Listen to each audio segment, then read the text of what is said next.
Anthony Galan out of the Elorde Santa Rosa Boxing Stable. So ito ay dalawang undefeated fighters. Dennis, we'll take a look at the tape of the tape right now. Parang bata, no? Oo. Sa 20, 90 lang si Galan. At halos magkasintang ka. Doon din ang diferensya. 5'4 and a half sila si Mosa, 5'5. Si Galan parehong 108. Light flyweight. Ladies and gentlemen, please welcome, making his way to the blue corner, Anthony Galan.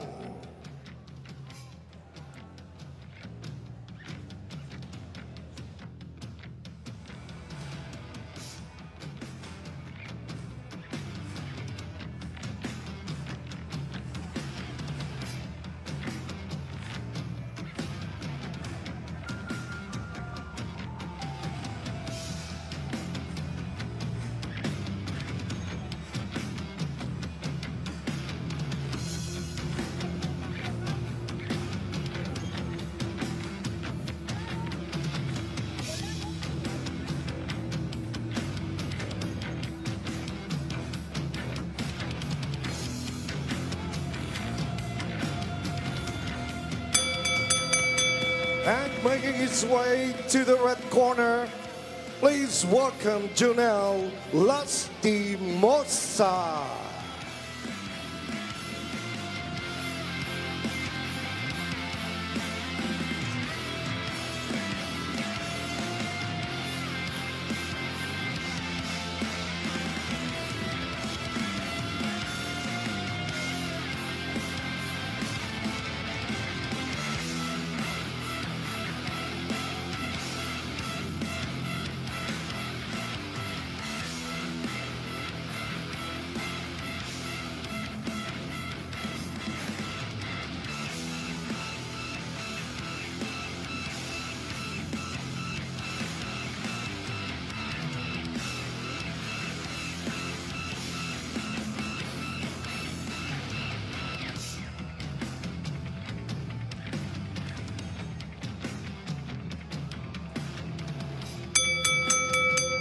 Ladies and gentlemen, this next bout is scheduled for 6 rounds in the light flyweight division.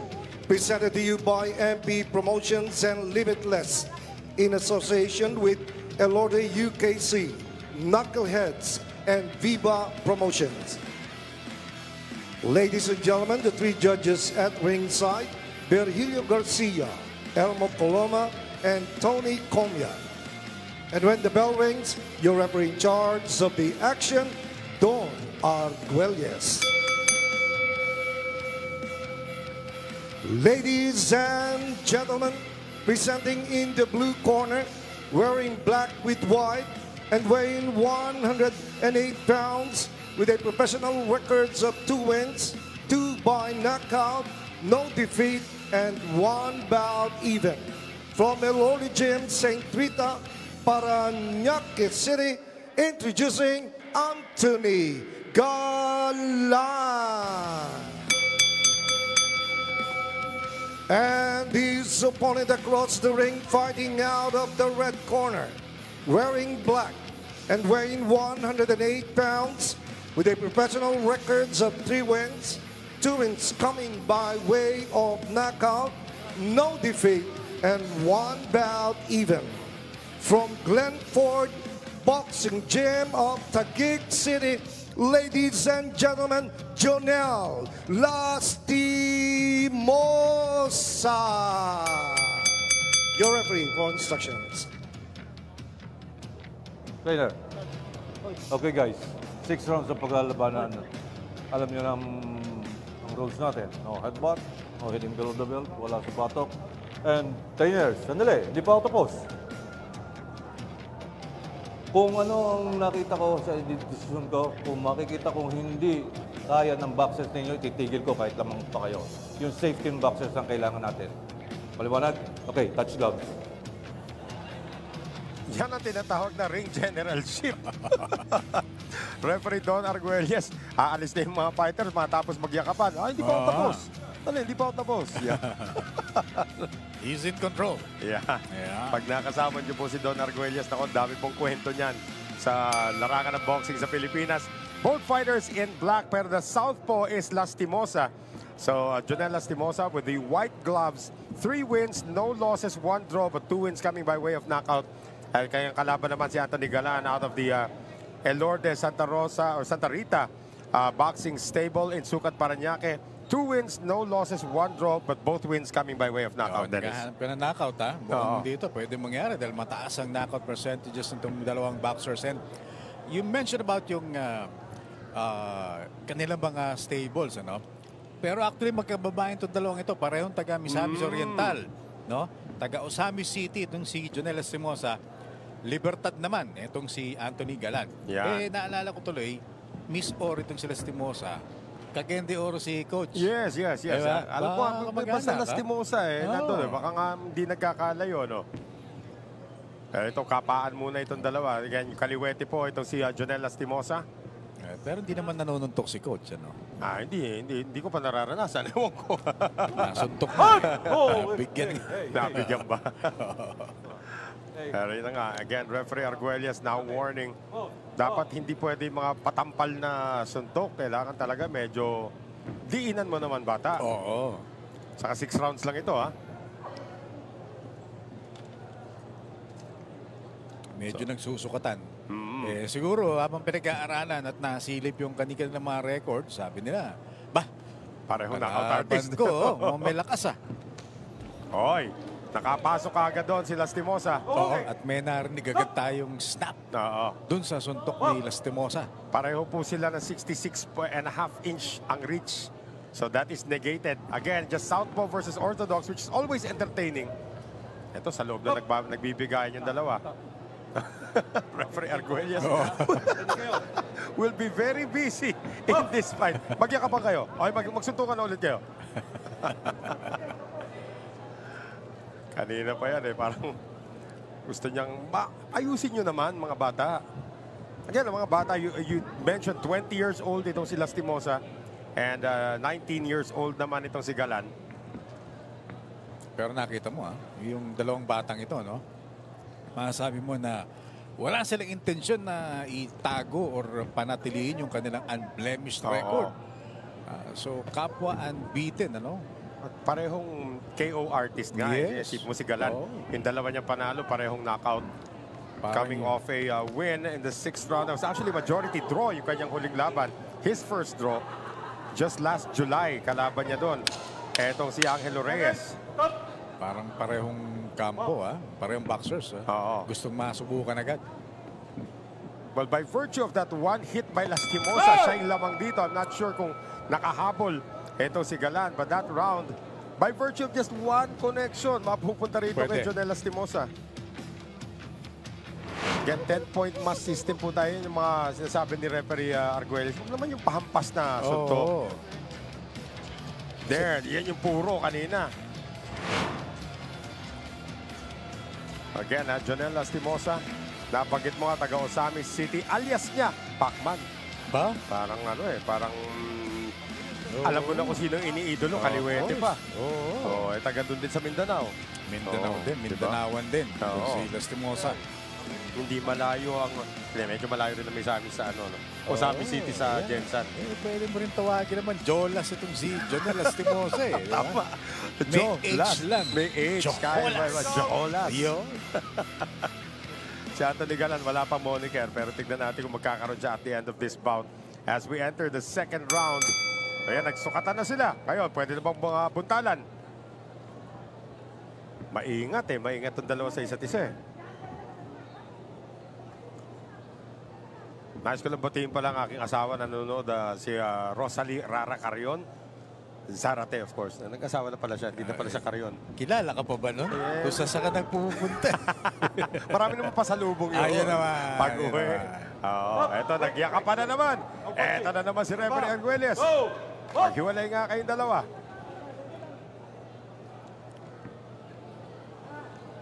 Again, the initiative belonging to Lastimosa so far. He has been starting all of the exchanges. Parang medyo awkward din dito si Anthony Galan. And yeah, these are two light flyweights. Ibig sabihin, 108 ang kanilang home weight class. But Yes. again, one is 5'4", one is 5'5".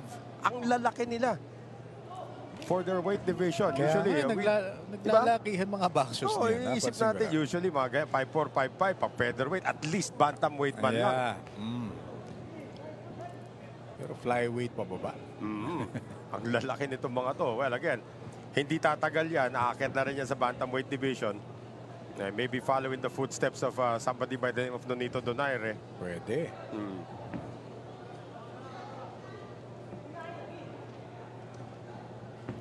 Yan na naman. Lastimosa coming in early and scoring.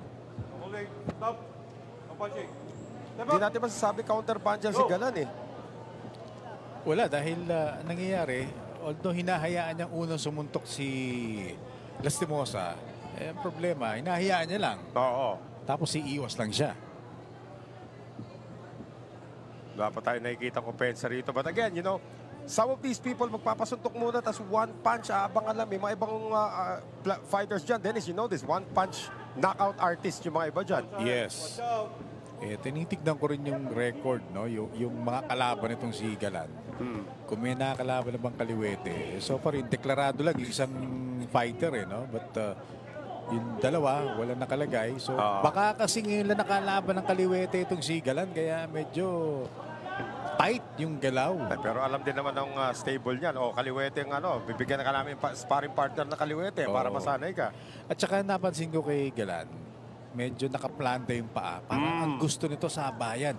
Ito namang si Lastimosa, parang natural na gumagalaw, no? Gumagamit ng ring. Yeah, slugger versus a stylist. Yes, parang si Marvin Sonsona. No, correct. Di ba? Oo. Ayan, no? Magalaw, umiikot.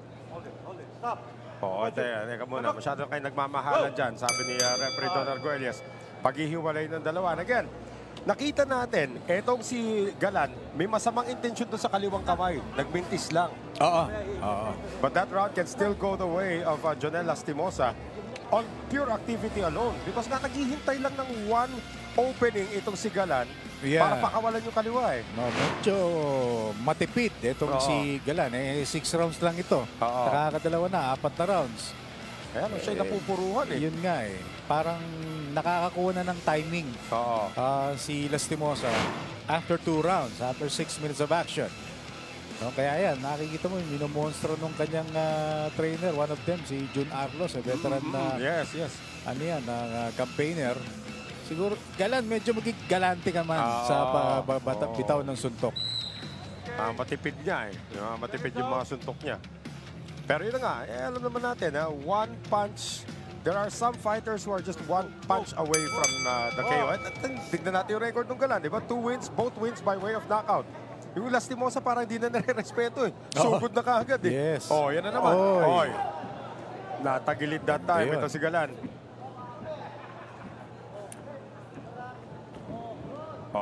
May natural tendency pa maging counter-puncher ni Lastimosa. Napapansin mo yun? Oo. Kasi parang nakikita niya, napapag-aralan niya si Galan. Yun, no? Gandang kanan. Nakaumang na actually yung kaliwa eh. Yun na nga eh. Di ba? Alam mo, masama intention talaga ni Galan dyan sa kaliwang kamay na yan eh.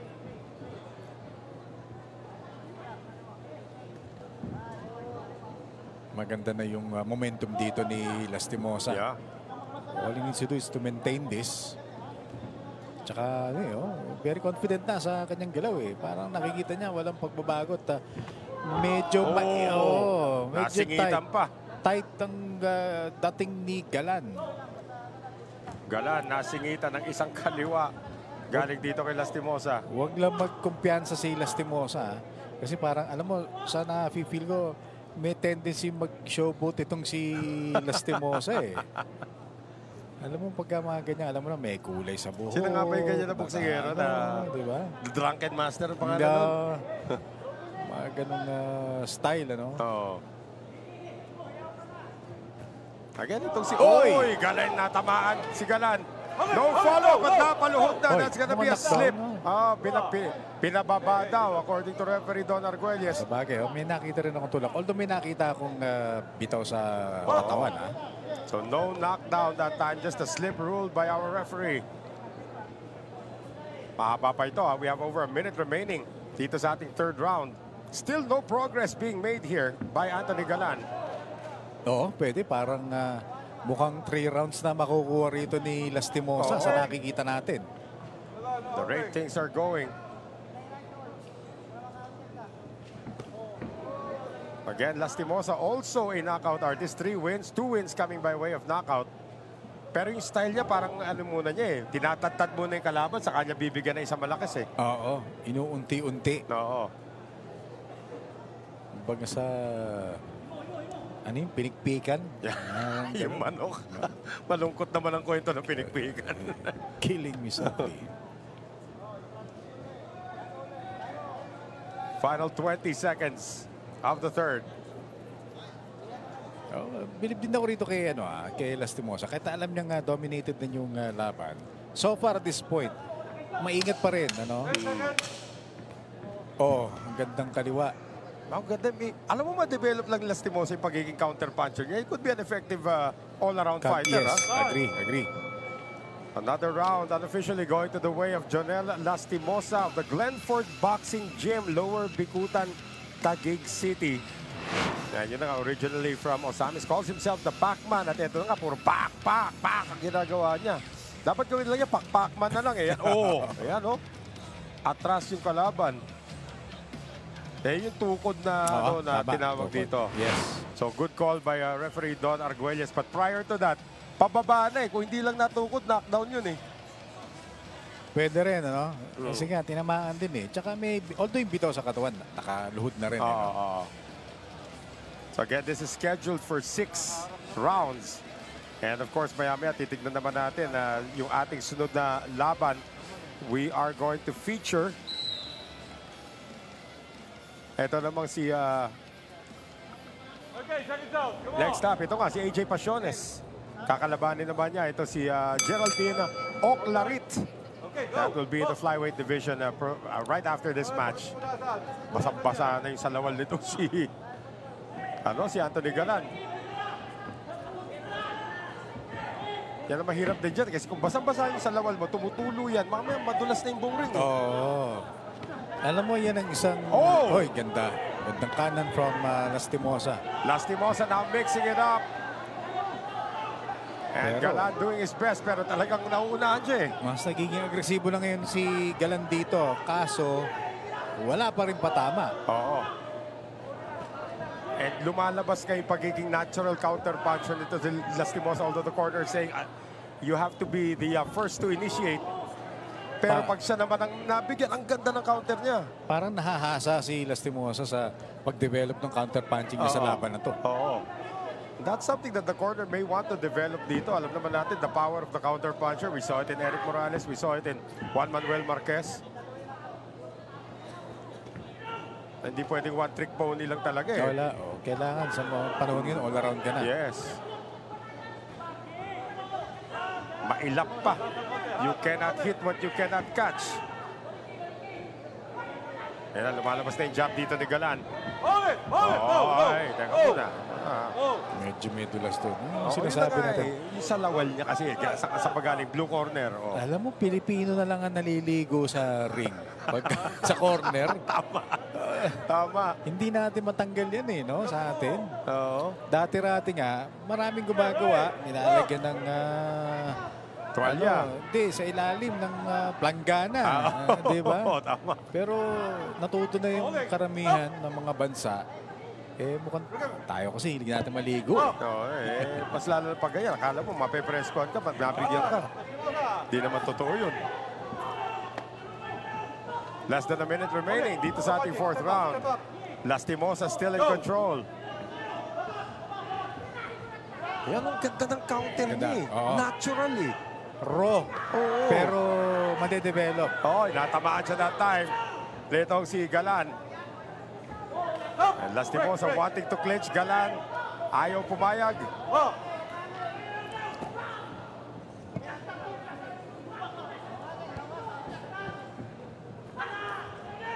And again, Lastimosa into the ropes. nakita naman natin, mas umakyat na yung activity, level of activity dito ni Anthony Galan.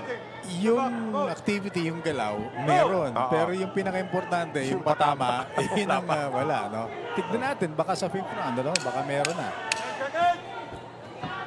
Nakakapagod yan, ha? Yung susuntukan, hindi ka tumatama. Puro hangin lang. Oo. Well, again, masasabi natin, just because of the level of activity, tumaas. Pero round Ito. pa rin ni Lastimosa eh. Kita mo yung hingal ni Galan pabalik. Kasi Oo. nga, marami siyang binitaw, pero karamihan hindi tumatama. Saka mabigat na rin sa lawal kita mo niya. yung paa. Aligo na naman. Oo. Mabigat na rin sa lawal niya eh. Binubuhat niya. Pero salamat din sa mga kaibigan natin sa Limitless, Fairtex, Be Athletic, UKC, MP Promotions, Knuckleheads, Viva, and Elorde TV. Noel Zarate pa rin po kasama si Dennis Principe. At patuloy ang paghimas dito kay Anthony Galan, who we have down 0-4 sa ating count. I think it's safe to say na wala pa nakukuha rito si Galan na round. And this is a 6-rounder. Hindi katulad kanina, napapanood natin 8 rounds, 10 rounds. Yeah. That man, the 20-year-old Jonel Lastimosa, is showing a lot of potential. Itong bata to, ang daming potential nito, especially being a lefty, southpaw. So, ang chance rito ni Galan is dalawang knockdown siguro in the last 2 rounds kung magagawa niya. No? Patumbahin na lang niya. Yeah, kung man-knockout niya. Pero nakikita natin si Lastimosa nagpapakita ng magandang diskarte. Servo na naman Ayan. sila. Oo. Yakap na naman. Sige. Referee Arguelles wants to make sure that... Kasi educator din yung mga ibang referee dyan. Oo naman. Oo naman. Oo. Ito. Bigayan. Oy, huwag ka tatalikod. Bata mo, biga ka na dun. Protect yourself at all times. Tumalikod si Galan. And Lastimosa is pouring it on. Kung natamaan siya ni Lastimosa doon, tulog yun. Pwede. Oo, nakababa yung kamay. Alam mo, dapat kanina pag ginawa ni Galan yan, ano, yung pagiging agresibo. Ngayon, medyo may tumatama na siya. But then again, parang masyado nang Desperate, marami ano? yung... Oo, tsaka may puhunan na si Lastimosa. Oo. So, ano ngayon, matalo siya sa round na to. Isang round na lang ang parating. Yes, oo.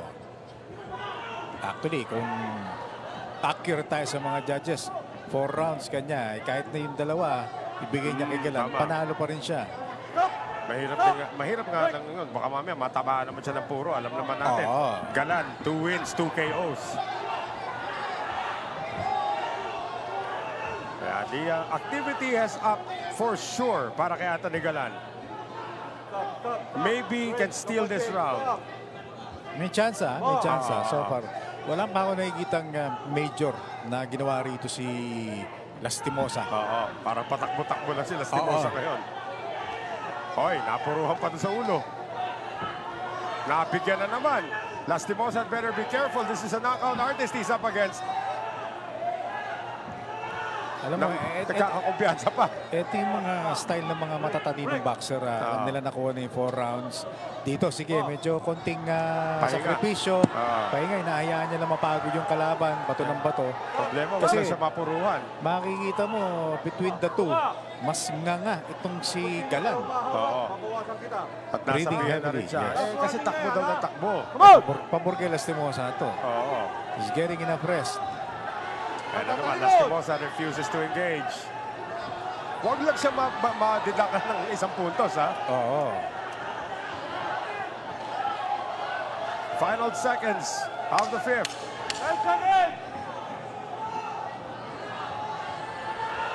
Oy! Another connection. Galing dito kay Anthony Galan. And we are gonna give that round to the youngster from the Elorde Santa Rita Boxing Stable, Anthony Galan. Nagbakasyon. Etong si Lastimosa bigla. Oo, nag-day off. Oo. Pakinggan nga natin kung ano sinasabi rito kay Galan.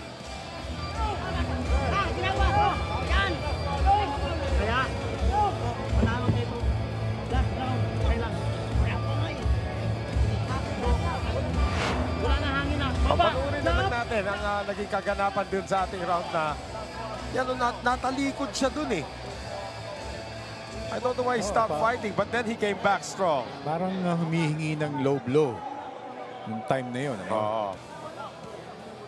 Some But- signs of life nga lang dito, Dennis kay Anthony Galan. I don't think it's close. But is it too little too late for him? Yun na nga eh. Tignan natin kasi at least natin unofficially after 5 rounds 4-1 Oo. yung lamang nitong si Lastimosa. Last yakap niya ng dalawa yan, ha? Oo, pero dapat isipin dito ni Galan na hindi ito basketball na pagtampa ka kay Lastimosa, wala ka ng habol. Hindi, may suntok pa rin. Knockout punch pa na pwede. Kahit tambak ka, sa suntok lang pwede ka pa rin manalo. And Which is- maybe may isang round doon na hindi napunta sa kanya. Baka masyado confident din yung corner ni Lastimosa, di ba? Yes, tapos makakuha ito ni Galan. Oo. Baka Tumabla magkatablaan pa. Oo. Parang kanina, yung isa nating laban, akalain mo ba naman, may dalawang judge na nagbigay ng mas marami pang rounds kaysa sa kinakala natin. 8 rounds to 2. Oo. Ang tingin natin, 6-4. Oo.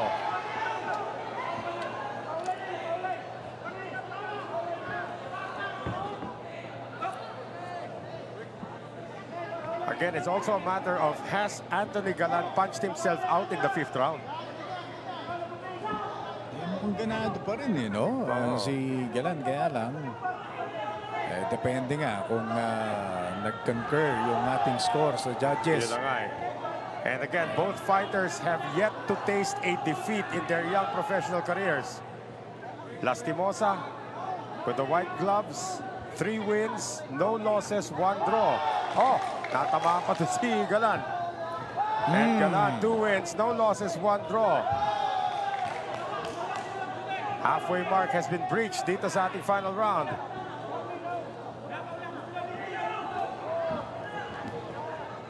Sumusugod pa rin ito sa Galan. That might be a low blow. O, dyan ka muna. Magpahinga ka muna. Talon-talon. Pilipino ka, di ba? Talon-talon. Kaya mo. Pilipino Ganun na ba kata yun? gumagawa. Ganun ba yun? Hindi ka ba nagagano pag nagbabasketball ka? Mapuruhan ka doon. O, talon-talon, talon. Last warning, low blow. Parang mas masakit yun. Sinugod coming out of the neutral corner. Eto si Galan. Problema rito, partner Noel, parang nagiging desperado si Galan.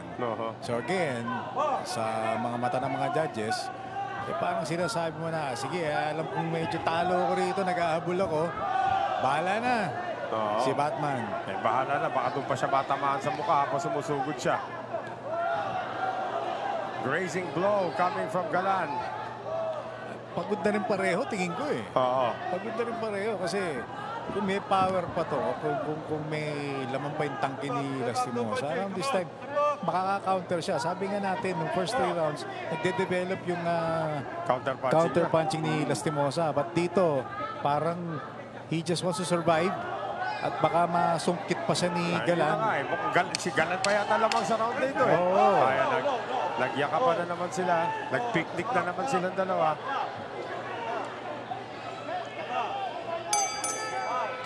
Tapos na ang laban. That I believe is the 6th round. So it's over. We will give that last round pa rin dito kay Anthony Galan. So parang ano rito nakikita ko, tabla panalo si ano rito, Lastimosa. Pero tignan natin, pwedeng dun sa 4 na rounds, may nakalusot na 2 kay Galan. But we'll see. But quite an entertaining fight yung nakita natin. Kasi sabi nga natin, yung matchmaking na naman maganda.